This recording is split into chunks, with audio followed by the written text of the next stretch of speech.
Pagi itu Pak Darto tengah duduk santai menikmati waktu me time dengan main game yang wajahnya sedikit lelah tapi mencoba rileks untuk menikmati waktunya tersebut. Namun Bu Lastri terlihat sibuk di dapur, kemudian keluar dengan ekspresi yang masam. Welcome to Mobile Legends! 5 seconds till the enemy reaches the battlefield. Smash them! All troops deployed! First blood! You have slain an enemy! Double kill! Triple kill! Maniac!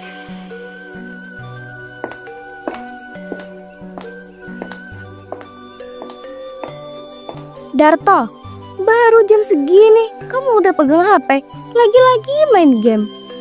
Emang kamu pikir jadi suami itu cuma buat santai-santai doang? Kamu gak ada kerjaan lain apa selain main game? Maaf Bu, aku cuma nunggu air panas buat kopi jadi main game sebentar biar pikiran itu agak seger. Pikiran segar. Darto, kamu kerja cuma setengah hari, pulang rumah malah nyantai. Coba lihat itu cuci yang menumpuk di wastafel. Lantai nggak kamu sapu, piring kotor numpuk di dapur. Aku ini bukan pembantu, tapi istri kamu yang harus urus semua itu. Aku tahu Lastri, aku juga capek kerja seharian. Aku janji nanti setelah ini aku itu bantu bersihin rumah ya. Tapi aku juga perlu waktu buat istirahat sebentar, ya kan? Supaya besok bisa kerja lebih baik. Istirahat? Kamu tuh kayak anak kecil tau gak? Suami itu tanggung jawabnya bukan cuma kerja, tapi juga bantu istri urus rumah. Jangan sok santai, apalagi main game yang gak jelas itu. Apa kamu pikir aku ini istri malas yang cuma duduk nunggu uang kamu? Bukan begitu Bu, aku tuh cuma ingin sedikit waktu untukku sendiri. Aku itu gak minta banyak, aku sayang keluarga kita. Aku pengen kita itu bahagia. Bahagia itu yang kerja keras, bukan yang main-main. Kamu juga ngasih contoh buruk ke anak-anak, nanti mereka juga jadi malas. Aku paham, tapi kalau aku tuh terus-terusan ditekan seperti ini ya gimana aku tuh bisa bahagia. Aku juga manusia Lastri, butuh waktu buat refreshing meski cuma sebentar. Kamu manusia, jangan ngaku manusia kalau kamu gak bisa bertanggung jawab. Aku capek sama sikap kamu yang kayak anak manja. Aku kerja keras juga di rumah, kamu malah main-main. Bu Lastri membalikkan badan dan masuk ke dapur sambil membanting pintu. Pak Darto hanya diam, wajahnya murung dan penuh beban. Di siang harinya, Pak Darto yang sedang mencuci motor sesekali melirik ke arah gudang tempat joran pancing disimpan. Raut wajahnya rindu dan sedih. Bu Lastri tiba-tiba muncul dari pintu dengan wajah penuh amarah.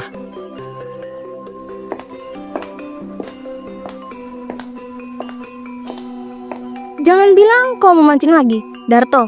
Minggu kemarin aja kamu juga nyolong kan pergi tanpa bilang ke aku. Aku nggak mau lagi kejadian kayak gitu. Lastri, aku tuh cuma mau pergi sebentar buat refreshing. Mancing itu bukan soal dapat ikan banyak, tapi cara aku tuh melepaskan penat supaya pikiran itu nggak kusut.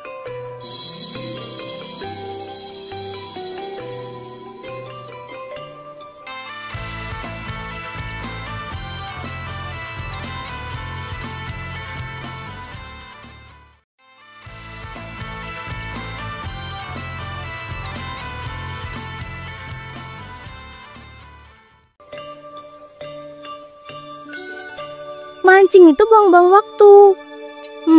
Pulang-pulang badan malah capek, pegal-pegal, nggak ada manfaatnya buat keluarga kita. Kalau kamu terus-terusan pergi, siapa yang urus rumah?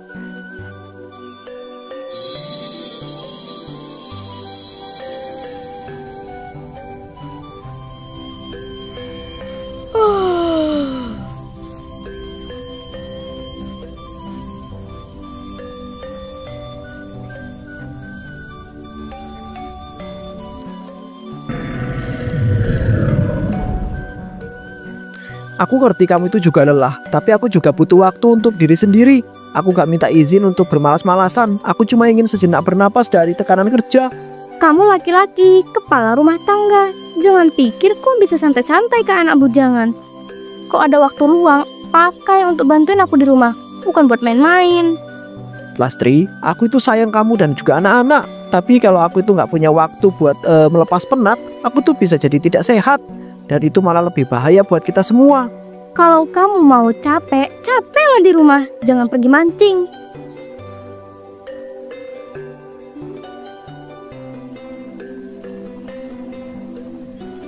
Ini waktu yang pas nih, malam purnama, cuacanya tenang, ikan-ikan pasti pada naik ke permukaan.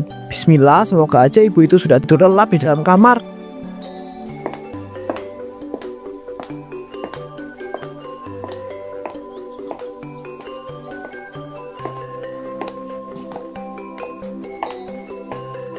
Darto, kamu kemana? Kamu kemana jam segini? Mancing? Emang kamu pikir aku nggak tahu? Kamu ini berani-beraninya diam-diam pergi mancing. Apa aku ini istri atau apa buat kamu?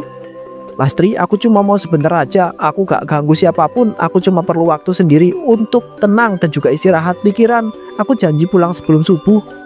Ini biar kamu nggak pernah lagi mau mancing. Pilih aku atau joran itu. Lastri, kamu itu gak pernah ngerti aku ya. Aku itu gak minta banyak. Aku cuma pengen dihargai sebagai seorang manusia, bukan budak yang harus patuh terus sama semua perintahmu. Kalau masih pengen mancing, tidur aja di sungai sana. Pak Darto duduk termenung, wajahnya sangat murung dan juga lesu. Sesekali ia terbatuk-batuk sambil memegang dadanya yang mulai terasa sesak. Keesokan harinya, Welcome to Mobile Legends! 5 seconds till the enemy reaches the battlefield. Smash them! Darto, kamu lagi main game lagi ya? Padahal kamu baru aja batuk-batuk. Belum juga mandi atau sarapan, tapi kok masih aja sih main HP? Kamu tuh mikir gak sih? Istri kamu ini capek ngurus rumah, ngurus anak, nyuci, nyapu, nyiapin makan. Kamu malah duduk-duduk santai main game, buang waktu. Ini rumah kita, bukan tempat buat kamu males-malesan. Kamu pikir kerja rumah itu gampang? Atau kamu kira ini aku robot yang bisa kerja sendiri terus, kamu tinggal santai aja? Dasar laki-laki nganggur, males banget. Lastri, aku ngerti kamu capek. Aku juga capek. Aku cuma sebentar aja main game buat ngilangin stres, buat bikin pikiran aku itu rileks. Aku kerja dari pagi, kamu tahu sendiri kerjaku itu berat. Aku butuh istirahat sedikit. Jangan dimarahin terus dong. Istirahat? Kamu kerja apa? Kerjamu cuma setengah hari, sisanya nganggur di rumah. Kalau kamu capek, kenapa nggak bantu aku? Lihat cucian yang numpuk, piring di dapur yang belum dicuci, lantai yang belum disapu. Aku ini capek sendirian ngurus rumah semuanya. Kamu malah manja. Kalau kamu nggak berubah, aku nggak tahu sampai kapan rumah ini bakal rusak karena suami yang cuma bisa main HP dan tidur doang.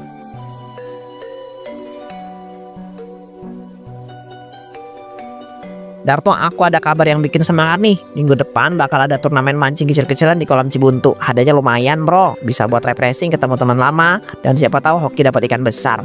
Yuk kita ikut bareng-bareng. Gak cuma buat senang-senang, tapi ya buat ngilangin penat juga bro. Serius Mar, aku udah lama banget gak mancing. Rasanya badan ini udah kaku banget. Rasanya badan ini udah kaku terus, kepala penuh beban. Kayaknya ini yang aku butuhkan deh. Beneran refreshing. Tapi aku takut Lastri nggak mengizinkan. Dia itu pasti marah besar. Santai aja Darto, aku yakin kamu itu bisa ngomong baik-baik. Lagian ini buat kamu juga, supaya pikiran itu nggak mumet terus. Aku udah booking 2 tempat buat kita loh. Tinggal kamu bilang iya aja. Jangan sampai kelewatan ya bro. Ya, aku harus coba izin dulu sama Lastri ya. Semoga dia mengerti dan juga mengizinkan aku ikut. Aku butuh banget melepas stres. Bukan berarti aku tuh males atau nggak sayang keluarga.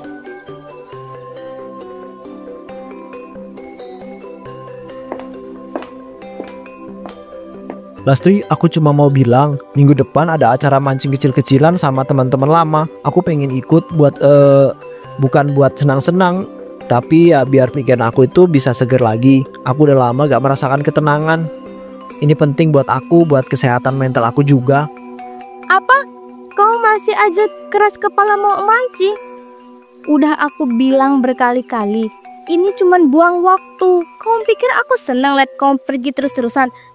Rumah tangga itu tanggung jawab, bukan tempat buat kamu seneng-seneng kayak anak muda. Kamu pikir aku mau hidup susah sendirian? Kerja keras di rumah, kamu malah kabur cari kesenangan.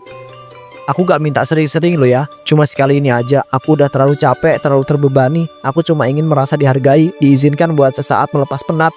Aku gak mau terus-terusan merasa seperti tahanan di rumah sendiri. Bu Lastri berlari ke pintu depan dan mengunci dari luar dengan suara yang keras. Ini pelajaran buat kamu. Orang kayak kamu gak pantas minta senang-senang. Kamu suami rumah tangga, bukan anak ABG, menganggur yang kerjanya cuma jalan-jalan. Kalau kamu nekat keluar, aku kunci nih. Biar kamu di dalam rumah bisa introspeksi diri. Jangan pikir aku lemah, Darto. Aku muak sama sikap kamu yang gak pernah tanggung jawab. Aduh, kasihan ya Pak Darto.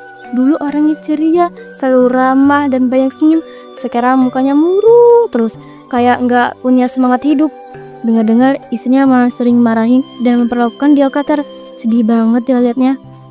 Pas aku lewat tadi, aku lihat Bu Lestari nyiram air cicen kotor ke Pak Darto depan anak-anaknya pula. Itu bukan perlakuan yang pantas buat seorang suami, apalagi ayah dari anak-anak kecil. Kasian ya, kasian sekali ya Pak Darto, dihina dan diperlakukan seperti itu. Kadang aku mikir wanita tuh nggak sadar kalau mulut dan sikap mereka itu bisa membunuh jiwa suaminya pelan-pelan. Mereka nggak sadar laki-laki juga punya hati, punya perasaan dan butuh dihargai. Kalau terus-terusan diperlakukan kayak gitu, nggak heran kalau Pak Darto jadi seperti itu. Beberapa hari kemudian Pak Darto terbaring di ranjang, matanya sembab dan juga lesu. Anaknya Raffi 6 tahun mendekat dengan langkah pelan sambil membawa gelas air putih. Ayah, kenapa? Kenapa akhir-akhir ini ayah nggak pernah tenggelam latih? Dulu ayah sering cerita lucu dan juga main sama aku. Sekarang ayah diam terus, kayak ada beban berat di hati. Aku kangen ayah yang dulu. Maaf ya nak, ayah cuma lagi capek banget, bukan karena kamu atau mama, tapi hidup memang berat belakangan ini. Tapi kamu harus tahu, ayah selalu sayang sama kamu dan selalu berusaha buat kamu dan juga mama. Meski ayah kadang gak bisa menunjukkan dengan kata-kata, tapi kasih sayang ayah tak pernah kurang. Ya Allah, ya Rabbul Alamin, ampuni hambamu yang penuh dosa ini. Hamba ini lemah tak berdaya menghadapi semua beban yang engkau berikan. Aku hanyalah manusia biasa yang ingin sedikit bahagia, sedikit waktu untuk menghilangkan penat di dada yang sesak ini. Kenapa ya Allah, ya Allah, kenapa dia itu tak mau membiarkan aku memiliki sedikit ruang untuk bernapas dan juga menikmati hobi yang kau anugerahkan sebagai pelepas lelah ya Allah. Aku hanya ingin merasa hidup walau sebentar saja, walau hanya dengan memancing atau main game yang sederhana itu. Berilah aku kekuatan ya Allah, jangan biarkan aku itu terpuruk dalam kesedihan yang tiada ujungnya. Jangan biarkan aku itu tenggelam dalam gelapnya tekanan dan hinaan yang terus menghimpit jiwa dan juga raga ini. Pak Darto menangis terseduh-seduh. Ia mencurahkan semua yang memberatkan hatinya pada Sang Maha Kuasa. Hingga pada keesokan harinya Bu Lastri bangun dengan keadaan telinganya berdengung keras.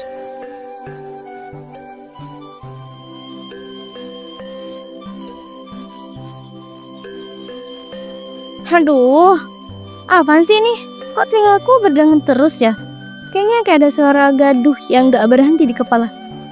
Sakit banget sampai aku gak bisa tidur nyenyak. Apa ini karena aku marah-marah kemarin ya? Atau mungkin ini tanda sesuatu yang gak beres? Kenapa malah makin parah ya? Semalam sampai gak bisa tidur, kepalaku seperti ditekan sesuatu yang berat. Ia bangkit perlahan berjalan ke dapur yang remang, melihat ember ikan lele yang tampak seperti bergerak aneh. Ikan-ikan ini kok kayak hidup? Matanya itu kayak, matanya kok tajam banget. Kayak mereka tahu sesuatu yang aku nggak tahu. Ini cuma imajinasi aku. Aku benar-benar, atau benar-benar terjadi. Kau takkan bisa lepas Bu Lastri. Joran pancing raksasa itu adalah jerat takdirmu. Ular-ular hitam dan lintah-lintah haus darah menunggumu di dasar sungai. Kau akan tenggelam dalam lumpur dan kesalahan yang telah kau buat. Hentikan. Apa-apaan ini? Kenapa ikan-ikan lele itu bisa berbicara sama aku? Hentikan. Bu Lastri lari terbirit-birit dengan napas tersengal dan dengan tubuh penuh keringat. Dingin dirinya terlihat aneh sejak kejadian itu terjadi. Kamu kenapa Lastri? Sejak kemarin malam kamu itu kayak orang gelisah gak karuan. Ada apa Lastri? Kalau ada apa-apa cerita sini sama aku. Aku gak tahu harus bilang apa, Darto. Telingaku berdengung terus sejak semalam. Rasanya kayak ada suara ember itu. Suara gaduh yang gak berhenti dalam kepala ini. Terus aku sering lihat ikan lele di ember itu, seperti mengikuti ke arahku kemana-mana. Matanya tajam banget, seperti menatap aku penuh amarah dan dendam. Mungkin ini memang sebuah pertanda Lastri. Pertanda dari Allah yang Maha Kuasa. Mungkin dia ingin kita itu semua sadar, merenungkan segala sikap dan perlakuan selama ini. Bukan hanya aku yang merasa terzolimi, tapi mungkin dia ingin kamu itu belajar untuk berubah. Aku hanya ingin kita itu hidup damai, saling memahami dan saling menyayangi, bukan terus saling menyakiti dan melukai hati. Beberapa hari kemudian pertanda dari Allah pun jadi semakin nyata. Terkabulnya doa Pak Darto membuat tangan Bu Lastri jadi membusuk. Ya Allah, tolong aku, sakitnya ini tak tertahankan seolah-olah. Apa ini sebenarnya? Kenapa tiba-tiba tanganku bisa begini, Dok? Kenapa warnanya berubah, membengkak dan mulai busuk? Aku merasa takut sekali, takut mati dalam penderitaan seperti ini. Apakah ini hukuman dari Allah? Karena aku melarang suamiku untuk bahagia, karena aku terlalu membangkangnya. Astagfirullahaladzim, aku menyesal. Aku benar-benar menyesal. Tapi aku nggak tahu bagaimana cara memperbaiki semuanya.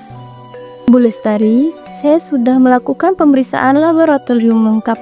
Tapi hasilnya aneh dan membingungkan. Tidak ada tanda-tanda infeksi bakteri atau virus yang biasa menyebabkan pembengkakan seperti ini. Paras tubuh ibu memang tinggi, tapi anehnya tidak demam. Ini bukan kasus biasa yang bisa saya tangani dengan antibiotik atau obat infeksi standar. Kita masih akan terus mencoba berbagai pengobatan dan tes lanjutan. Saya tahu ini berat dan membuat ibu takut, tapi percayalah, kami akan berusaha semaksimal mungkin membantu ibu melewati masa sulit ini. Dokter, apakah ini berarti aku sedang dihukum oleh Yang Maha Kuasa? Apakah ini azab yang diturunkan karena kesalahanku selama ini? Aku takut, Dok. Aku takut ini adalah akhir hidup aku. Aku hanya ingin bisa memperbaiki semuanya sebelum terlambat. Tapi apakah masih ada kesempatan untukku? Dari yang saya dengar, penyakit Bu Lestari itu bukan sakit biasa loh. Ini benar-benar azab dari Allah Subhanahu wa Ta'ala yang turun karena sikap Bu Lestari selama ini. Dia terlalu keras pada Pak Darto, selalu membangkang dan membatasi suaminya. Padahal kan suaminya juga manusia, butuh kebahagiaan dan sedikit kebebasan. Saya harap kejadian ini menjadi pelajaran buat kita semua, agar jangan sampai mengekang dan menyakiti orang kita yang kita sayangi, apalagi suami atau istri sendiri. Iya, dulu aku pernah dengar teriakan Bu Lestari yang emosi, bahkan sampai melempar joran pancing ke Pak Darto, sampai rusak. Itu kan bukti dia benar-benar gak bisa terima suaminya punya hobi.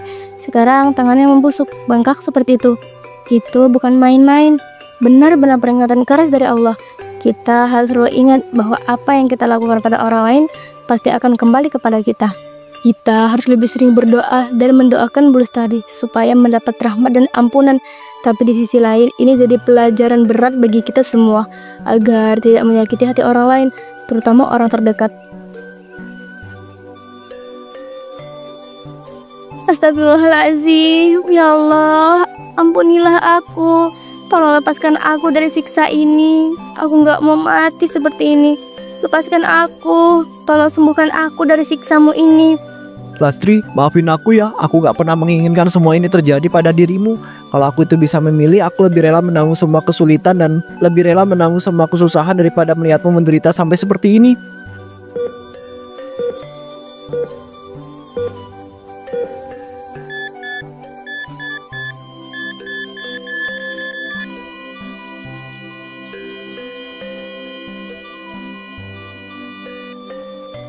Saat para tetangga membantu memandikan jenazah Bu Lastri, air tiba-tiba berubah menjadi hitam pekat dan berbau amis yang sangat menyengat. Astagfirullahaladzim, ini bau apa? Airnya jadi hitam pekat dan baunya amis sekali, seperti bau kematian dan kehancuran. Ini benar-benar azab yang nyata dan mengerikan.